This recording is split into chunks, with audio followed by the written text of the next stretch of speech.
L'État tel qu'il se conçoit et tel qu'il va ensuite se déployer jusqu'à aujourd'hui est un État qui confisque la souveraineté et n'est pas un État qui donne aux passions la possibilité de s'exprimer, comme l'a rappelé Marc. Mais tout ça, c'est parasitaire, hein, c'est quelque chose qui empêche la bonne gestion des affaires.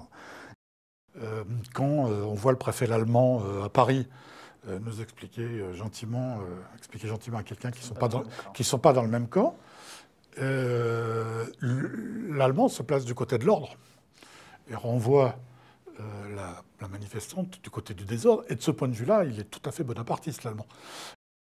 Et donc on est dans un système, fondamentalement, je pense que les montagnards auraient appelé une tyrannie de l'exécutif, que certains appellent aujourd'hui une démocratie exécutive. Bon, peu importe, il faudra réfléchir au terme.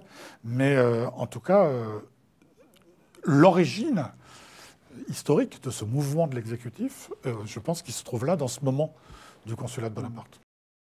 Et donc, l'aboutissement du Code civil, finalement, le moment où on arrive au Code civil, c'est le moment où on met en forme l'expérience de 15 ans de révolution et de débat entre différentes conceptions de la propriété. Et où on fixe ce qu'on pourrait appeler la propriété bourgeoise, tout simplement. Ouais.